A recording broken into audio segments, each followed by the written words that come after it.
Versículo 22. Pero ya conocéis los méritos de él. ¿De quién, hermano? De Timoteo, ¿verdad?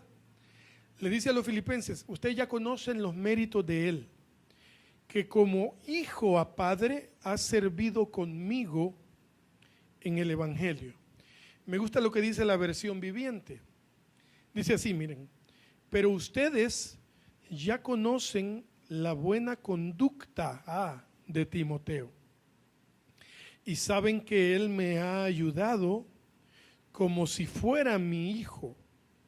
Juntos hemos anunciado la buena noticia. Entonces, hermanos, con base en los versículos anteriores, Pablo pone a Timoteo como un ejemplo, ¿cierto? ¿A cuántos sus papás los ponían de ejemplo, hermanos? ¿Así? Bueno, de bien, ¿verdad? Estamos hablando para bien, ¿verdad? Pablo pone a Timoteo como un ejemplo y desde el principio dice, este muchacho dice que es el que los cuida a ustedes genuinamente. Hermanos, se los dije la vez pasada, Timoteo era un jovencito de unos 19, 18 años cuando comenzó a trabajar con Pablo en cuanto al ministerio. Y Timoteo se convierte pronto, en el año, unos 4 años después de esta carta, en el pastor de una iglesia, ¿verdad? Tendría Timoteo, hermanos, unos 20, 21 años, cuando Timoteo se vuelve pastor de una iglesia en Éfeso. Y Pablo lo ama tanto, está tan agradecido con él, que decide enviarle cartas aconsejándole, guiándole en el camino. Entonces, hermanos, Timoteo, según Pablo lo dice, es ejemplo de varias cosas, pero quiero mencionar 4. Primero, Timoteo es ejemplo de empatía, hermanos, ¿verdad? Primera carta de Pedro 3:8 dice, finalmente, sean todos de un mismo sentir, dice, compasivos, amándonos fraternalmente. ¿Qué más dice, hermanos? Misericordiosos, amigables, no devolviendo mal por mal, ni maldición por maldición, sino por el contrario, bendiciendo, sabiendo que fuisteis llamados para que heredaseis bendición. ¿A cuánto les nace hacerle un favor a alguien que los traicionó, hermanos? ¿A cuánto les fluye? ¿A cuántos les amanece en una mañana y dice, ve, hoy quisiera abrazar a aquel que trató de estafarme o que me traicionó? ¿A cuánto les nace eso, verdad? Está difícil, ¿verdad? Y aunque no nos nazca naturalmente, solo el Espíritu Santo puede provocar eso en nuestras vidas, hermano. Ayudar. Hermanos, hay gente que realmente nos ha hecho tanto daño que, entre comillas, no se merece ni que le volvamos a hablar, ¿verdad? Mucho menos echarle la mano en algo. Y cuando nos piden un favor, porque hay muchos así, nosotros tenemos 2 opciones, decir, este es un sinvergüenza, ¿verdad? ¿Cómo se le ocurre pedirme un favor a mí? O simplemente, como dice la palabra, en cuanto a ustedes les compete, traten de estar en paz con todos. Y dice, no paguéis mal por mal. No os aburráis, no os canséis. ¿De qué, hermanos? De hacer el bien. Que un cristiano a usted lo haya traicionado, le haya quedado mal, haya habido un malentendido, si él se arrepiente genuinamente delante del Señor, él sigue siendo su hermano en Cristo. ¿Sabía eso? Si esa persona reconoce y pide perdón a Dios y no hace más lo que hacía, esa persona, aunque me haya hecho algo a mí, esa persona es mi hermano y es mi hermana. Y hermanos, Timoteo es un ejemplo de empatía. Timoteo es compasivo, es misericordioso, es amigable. Hermano, no importa a quién dé. Si es a una persona en un semáforo, si es a una familia, si es, hermanos, den. Recuerden Colosenses 3, 23 y 24. Y todo lo que hagan, háganlo de corazón como para el Señor y no para los hombres.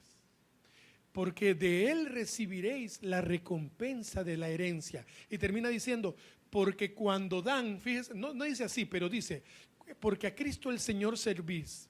Yo lo interpreto de esta manera, cuando ustedes dan, cuando ustedes bendicen a alguien, al Señor servís. Y si es un pobre, hermanos, si es una persona que necesita ayuda, dice la palabra, hermanos, el que le da al pobre, a Dios le presta. Y Dios sí paga, hermanos. No como esa persona que le quedó debiendo 50 pesos a usted. Dios siempre pagará. Él es el mejor pagador que hay. Es cuestión, hermanos, de volvernos misericordiosos, empáticos, amigables, no devolviendo mal por mal. ¿Qué les parece?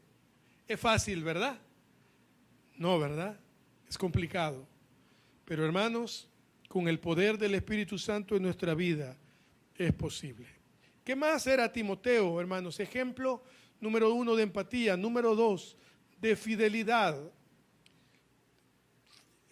Timoteo era un hombre confiable. Pablo tenía confianza casi completa en él. Y recuerdo yo, hermanos, que a los fieles al Señor escucharemos un día estas palabras: bien, buen siervo y fiel. Mateo 25, 23. Sobre poco has sido fiel, sobre mucho te pondré, entra en el gozo de tu Señor. Timoteo era el ayudante de un hombre que la sociedad había desechado. Pablo era importante mientras era fariseo, mientras era el gran Saulo de Tarso, ¿cierto o no? Saulo era un hombre importante para el Sanedrín, para los fariseos, para los escribas, para toda esa gente importante de la política religiosa de ese tiempo. Mientras era parte de ellos, una vez Pablo abandona todo eso y se vuelve siervo de Cristo, Pablo es desechado por la sociedad. ¿Por qué creen ustedes que estaba preso? Simple, sencillamente, porque era la forma como los escribas, los fariseos, se vengaban de él metiéndolo preso. Entonces Timoteo, hermanos, siendo un muchachito, toma la decisión, guiado por el Espíritu Santo, obviamente, de servirle a un hombre, entre comillas, fracasado. ¿Cuántos lo han visto alguna vez de esa manera? Pablo era un hombre fracasado para el mundo, grande en el reino de los cielos. Que es lo contrario a lo que se enseña hoy, ¿no es cierto? Ahora nosotros debemos, a como dé lugar, tratar por todos los medios de ser como grandes en la tierra, ¿verdad?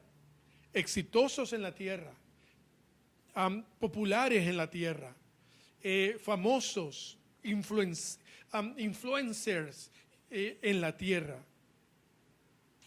Sin embargo, hermanos, el Evangelio es totalmente lo contrario.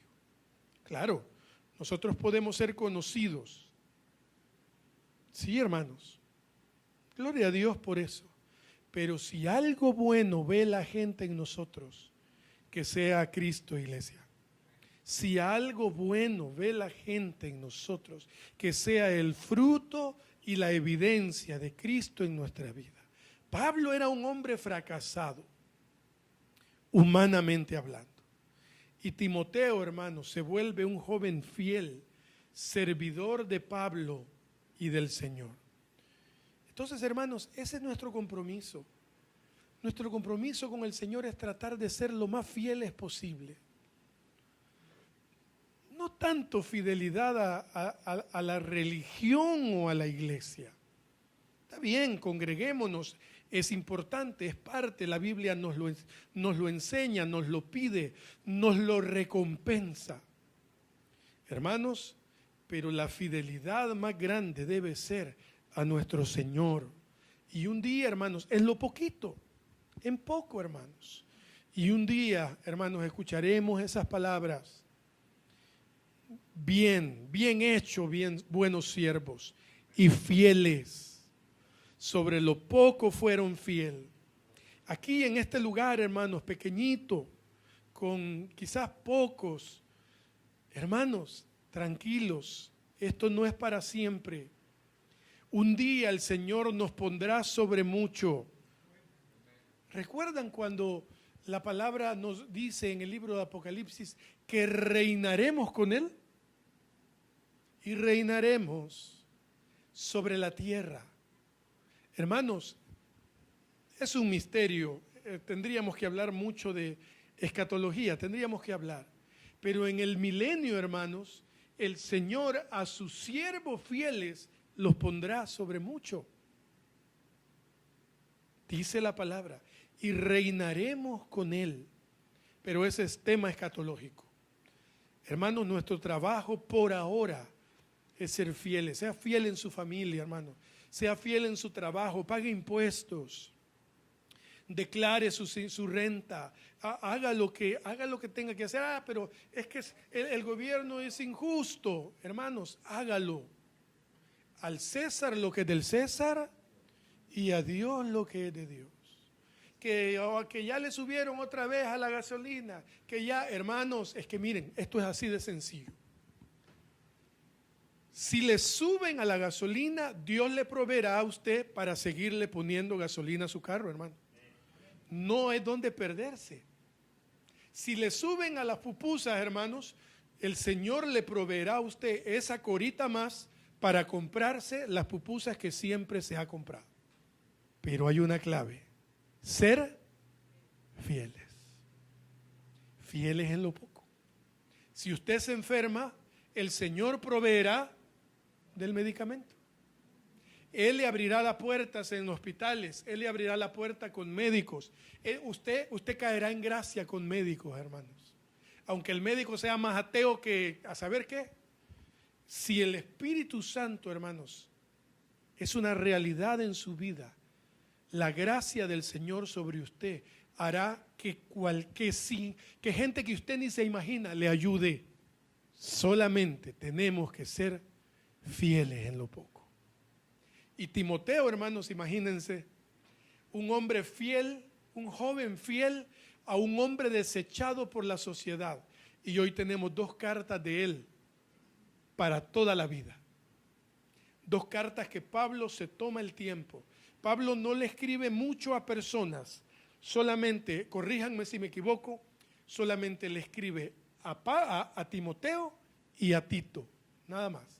De ahí las cartas son para iglesias. Filemón es otro, ¿verdad? Le escribe a los corintios, a los filipenses, a los colosenses, a tesalonicenses, y se toma el tiempo de escribirle a Timoteo. Bueno, número 3. Pastoreo. Timoteo es un ejemplo de pastoreo, hermanos. Ahora hay escasez de pastoreo. Hay abundancia de autoritarismo. Hay abundancia de jefaturas. Hay abundancia de hombres que truenan los dedos, que exigen a sus ovejas, pero de pastoreo hay muy poco. Pastorear, hermanos, es ver más allá del talento del que me puedo beneficiar de alguien. Yo he sufrido eso mucho. Y es contradictorio porque el talento musical que Dios me dio a mí, muchos lo vieron como una oportunidad de beneficiarse ellos. Sin embargo, pocas personas se han sentado conmigo a preguntarme a mí cómo estoy yo. Pocos. La mayoría me querían por lo que representaba, no por lo que soy. A veces pasa. Y hermanos, yo tuve que acostumbrarme y vivir con eso. Una vez abrí mis ojos, el Señor me ayudó a abrir los ojos, entendí, y yo valoro a los 2 o 3 pastores que desde el primer momento se interesaron en mí y no en mi talento. Ese es el pastoreo, hermanos, que la iglesia necesita. No pensar quién tiene más financieramente, quién tiene menos, quién es más influyente, quién es profesional. La palabra es clara, hermanos. Para Dios no hay doctores, no hay astronautas, no hay físicos. No. Para todos valemos exactamente lo mismo. Él nos ama a todos por igual, hermanos. Él nos ama a todos por igual. Él nos provee a cada uno según nuestras necesidades. A algunos les da más, a otros les da menos. Él hace salir su sol sobre buenos y malos. Hace caer la lluvia sobre justos e injustos. Porque Dios es el juez justo. Hermanos amados, hay un pasaje tremendo, Ezequiel 34. Ezequiel 34. Desde el versículo 1, Daniel, por favor. Dice Ezequiel: vino a mí palabra de Jehová diciendo: hijo de hombre, profetiza contra los pastores de Israel. Profetiza y di a los pastores: así ha dicho Jehová el Señor, ay de los pastores de Israel que se apacientan a sí mismos. ¿No apacientan los pastores a los rebaños? Comen la grosura y os vestís de la lana. La engordada degolláis, mas no apacentáis a las ovejas. No fortaleciste a las débiles, ni curaste a las enfermas. No vendaste a la perniquebrada, no volviste al redil a la descarriada, ni buscaste a la perdida, sino que te habéis enseñoreado de ellas con dureza y con violencia, y andan errantes por falta de pastor, y son presa de todas las fieras del campo, y se han dispersado. Anduvieron perdidas mis ovejas por todos los montes, y en todo collado alto, y en toda la faz de la tierra fueron esparcidas mis ovejas, y no hubo quien las buscara, ni quien preguntara por ellas. Cualquier parecido con la realidad que vivimos, hermanos, no es coincidencia, es la realidad. Los hombres están trasquilando a sus ovejas, metafóricamente hablando. A los líderes les interesa más lo que pueden obtener de ellas que lo que ellos le pueden dar a ellas. Hermanos, hay una terrible ausencia y escasez de un pastoreo bíblico. Hermanos, los pastores no podemos enseñorearnos, apropiarnos de las ovejas. Las ovejas le pertenecen al Señor. Nosotros los pastores, hermanos, solamente somos administradores, capataces de la hacienda, por decirlo de alguna manera. Somos los encargados de acompañarlos en sus alegrías, hermanos, y en sus tristezas. Cuando están exitosos y cuando no tanto. Cuando hay salud, cuando hay enfermedad. Hermanos, ese es el pastor verdadero. Que el Señor nos ayude, hermanos, a nosotros los pastores, a vivir un pastoreo, a trabajar, a realizar un pastoreo conforme al corazón del Señor. No estamos para golpear a las ovejas. No estamos para ofenderlas, no estamos para maltratarlas, para explotarlas. No, hermanos. ya sea que ustedes estén en esta iglesia por un tiempo y luego tengan que ir a otra por alguna situación, por algunas causas de la vida, porque se muden de país, porque se muden de ciudad, qué sé yo, hermanos, no pidan menos de lo que acaban de leer. Quien los pastoree tiene que ser alguien que viva, que les enseñe la palabra, que los cuide, que esté pendiente de ustedes, hermanos. No de su dinero, no de sus talentos, no de sus recursos. Timoteo era un ejemplo de pastoreo y por último, de compromiso con el evangelio. Lucas 4:18 dice acerca de Jesús: el Espíritu del Señor está sobre mí, por cuanto me ha ungido para dar buenas nuevas a los pobres, me ha enviado a sanar a los quebrantados de corazón, a pregonar libertad a los cautivos y vista a los ciegos, a poner en libertad a los oprimidos, a predicar el año agradable del Señor. Hermanos, ese era Jesús. Cuando regresó Jesús del desierto, dice que entra en la sinagoga y abre el rollo del libro de Isaías. Y Isaías, hermanos, cuantos cientos de años antes, Isaías profetiza estas mismas palabras. Y Jesús ese día que abre el rollo dice: el Señor me ha enviado a sanar al quebrantado, a poner al oprimido a libertad. Y le dice, esa palabra se ha cumplido hoy, haciéndoles entender que Él era el Mesías de quien profetizó Isaías un tiempo atrás.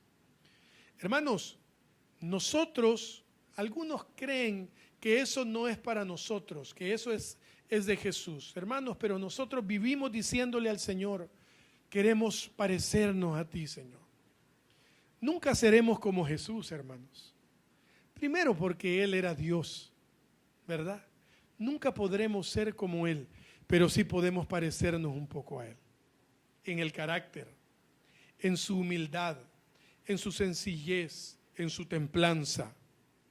Y Jesús dice en esta ocasión: me ha enviado a sanar al quebrantado, a pregonar libertad a los cautivos y vista a los ciegos, a poner en libertad a los oprimidos. Hermanos, la gente afuera quiere escuchar, hermanos, una palabra que les levante la vida. Hermanos, afuera la gente no sabe lo que quiere. Si muchos cristianos a veces no saben lo que quieren, imagínense la gente.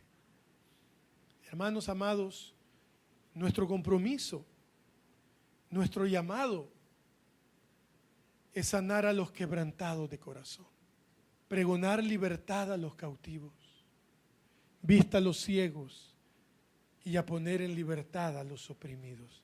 ¿Cuántos conocen gente así, hermanos? ¿Cuántos conocen a alguien que está sumergido en su amargura, en su tristeza, en sus problemas, en sus situaciones difíciles? La gente corre tras el tarot, la gente corre tras el horóscopo, la gente corre tras esoterismo. Hermanos, la gente anhela, busca, quiere saber, quiere encontrar. Ahora que está de moda las religiones orientales, ¿no es cierto? La gente busca el yoga, la gente busca el nirvana, la gente busca la meditación que es tan peligrosa. La gente busca, hermanos, encontrar la paz a donde el mundo se la venda, a donde los youtubers se la quieran vender. Pero no hay otro lugar, hermanos, de una paz genuina y auténtica solamente en el corazón del Padre. Pero somos nosotros los que debemos decírselo al mundo. Escríbanlo en sus redes sociales.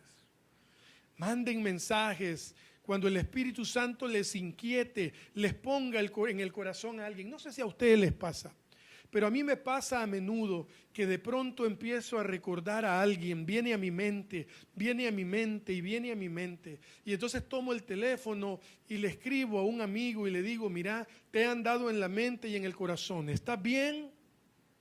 A veces me dice: sí, estoy muy bien. Pero me ha pasado otras veces que me ha dicho: A buena hora me llamas, Abraham. Estoy atravesando una situación difícil. Libertad a los cautivos. Pregonar vista a los ciegos. Hermanos, ese es el Espíritu Santo en nuestra vida. El que nos inquieta.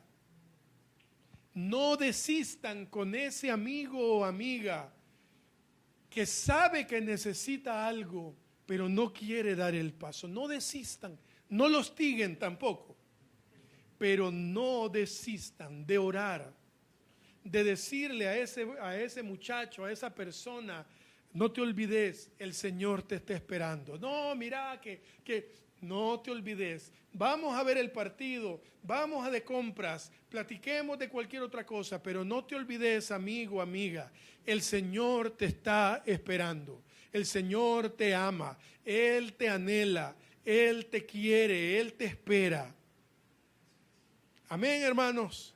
Amén o no amén. Amén, ¿verdad? Versículo 23. Así que a este espero enviarles luego que yo vea cómo van mis asuntos. Versículo 23. Ok. Pablo dice que sea que lo dejen preso o que salga libre, de cualquier manera les va a enviar a Timoteo para que vaya a ver a la iglesia en los Filipenses. Miren lo que dice la versión viviente. Espero enviarlo a ustedes, a Timoteo, tan pronto sepa yo si me quedaré en la cárcel o estaré en libertad. Hermanos, ¿por qué? ¿Por qué Pablo lo dice de esta manera? Porque el evangelio avanzará, hermanos, con o sin nosotros. El evangelio, hermanos, caminará.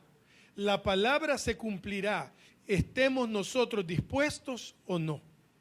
Desde Juan el Bautista, pasando por Jesús, Juan el Bautista predica el evangelio casi con la misma intensidad con la que lo hace Cristo.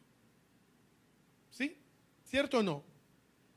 Antes de Jesús, Juan el Bautista. Una vez Juan el Bautista dice: ya no soy yo no soy el Mesías.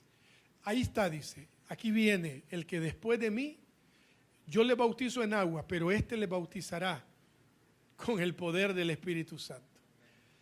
A él oigan, él es el Cordero de Dios que quita el pecado del mundo. Muere Juan el Bautista, hermanos, y queda Jesús. Muere Jesús y el Espíritu Santo llena a los apóstoles, y los apóstoles se encargan de fundar la iglesia del Señor. El evangelio avanzó aunque Cristo ya no estaba, hermanos, pero estaba en el Espíritu Santo. Luego, hermanos, de que los apóstoles son encarcelados, asesinados, entra Pablo en escena. Muere Pablo, hermanos, y queda Timoteo, Tito, Filemón. Mueren ellos y quedan los primeros predicadores del siglo I, como por ejemplo Policarpo de Esmirna o Ignacio de Antioquía. Hermanos, pasan los siglos I, II, III y pasamos por Lutero. Muere Lutero y aparecen en el siglo XIX, hermanos, gente como el predicador Charles Spurgeon.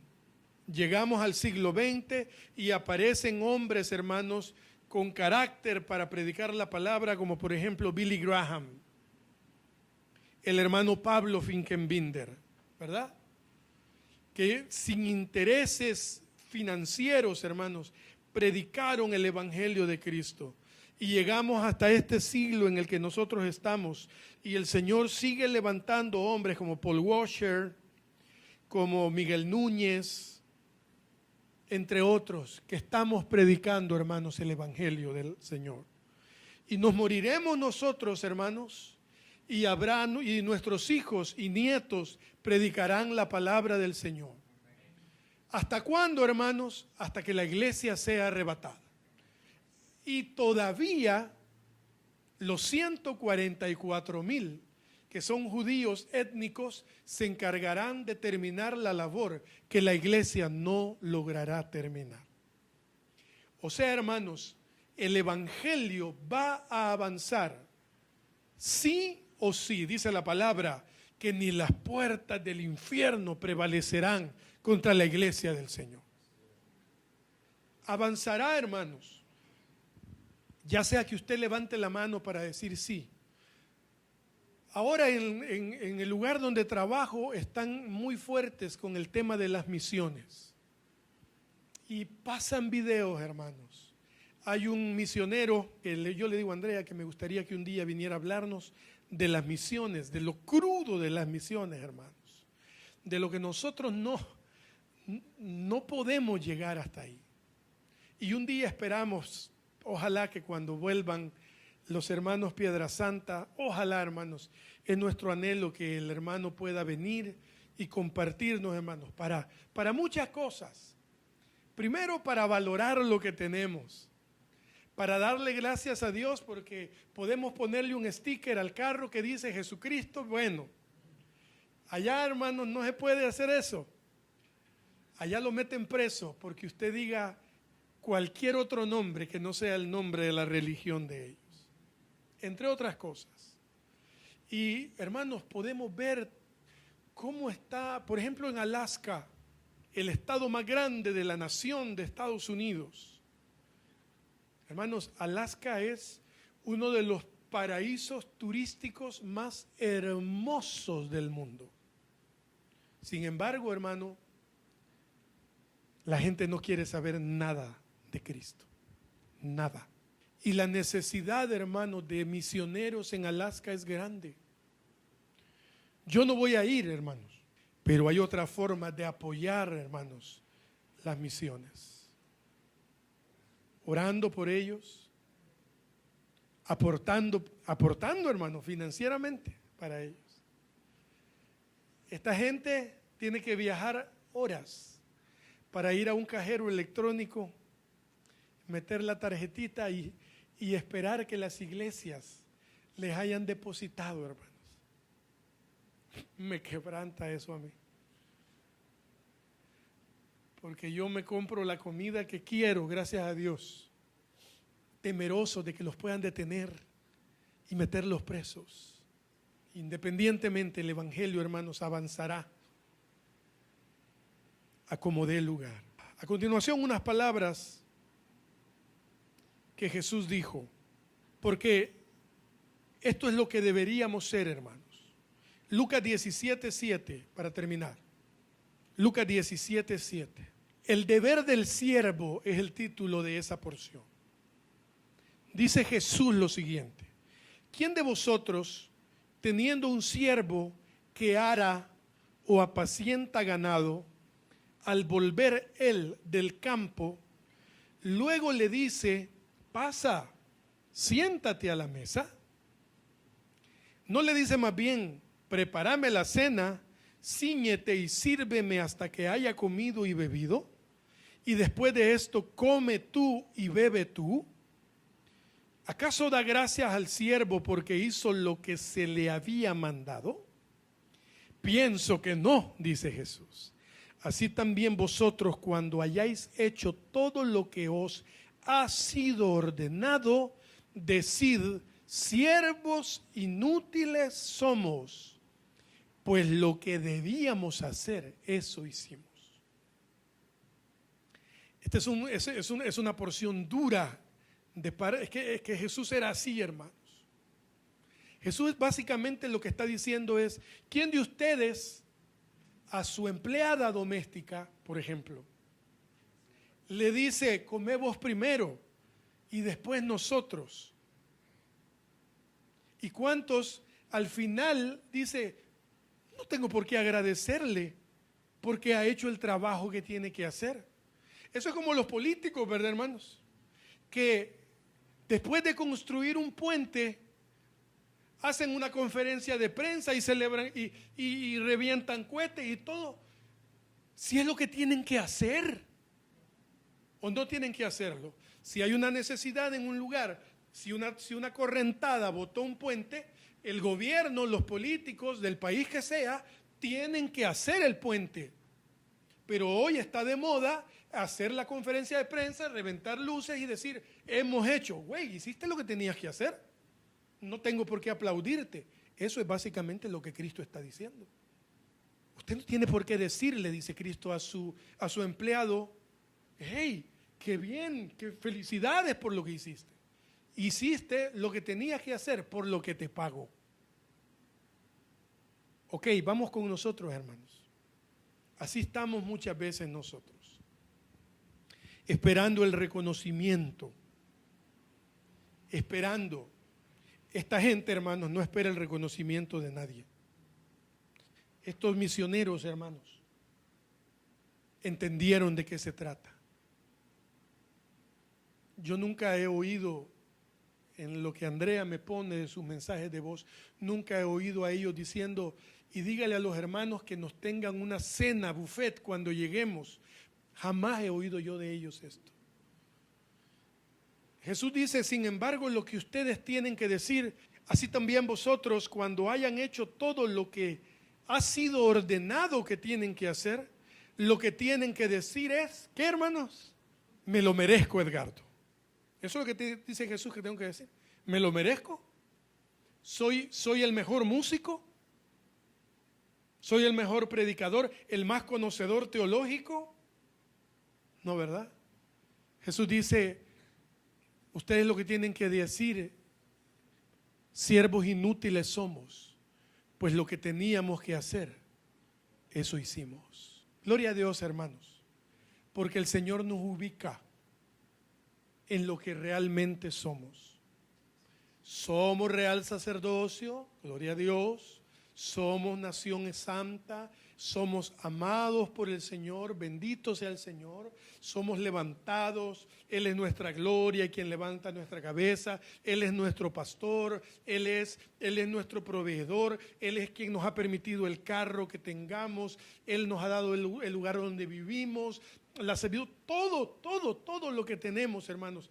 Todo, bendito el Señor, porque somos cabeza y no cola, porque nosotros, dice la palabra, que los planes de Dios son planes de bien y no de mal, todo, pero el Señor en medio de todo nos dice, siervos inútiles. Eso es como cuando tal vez algún hijo suyo o hija suya es excelente en su trabajo, ¿verdad? Es excelente en el colegio, en la universidad, es excelente, se graduó como el primer bachiller o con todos los honores, se graduó, está bien, gloria a Dios, alegres hermanos. Pero no se le olvide enseñarle también a ese muchacho, a esa niña, lo que usted sabe que tiene que enseñarle. Cuando nos reconocen, cuando nos dan un aplauso, cuando usted le da algo a alguien y ese alguien viene y le dice muchas gracias, no se le olvide, hermano amado, siervos inútiles somos. Lo que Dios nos ha pedido que hiciéramos, eso es lo que tenemos que hacer. Predicar el evangelio, hermanos, no debería ser competencia en este tiempo. En este tiempo, tener una iglesia grandota, alfombrada, eso no debería ser competencia. Lamentablemente, en este tiempo es mayor ¿quién? El que tiene la iglesiota más grande, ¿verdad? El que sale más en la tele, el que sale más en la radio, el que tiene más followers en sus redes sociales. Ese es el más grande marketing. Y Jesús le dijo una vez, el que de ustedes quiera ser el más grande, sea ¿quién? El servidor del otro. Ese es el evangelio, hermanos. Ese es el evangelio. Así que me quedó un verso todavía. El Señor nos ayuda, hermanos, porque hay mucha riqueza en esta carta, ¿verdad? Y que el Señor nos ayude a poder discernirla, entenderla. Y continuamos, si el Señor lo permite, el otro domingo, si es su voluntad. Padre, gracias te damos.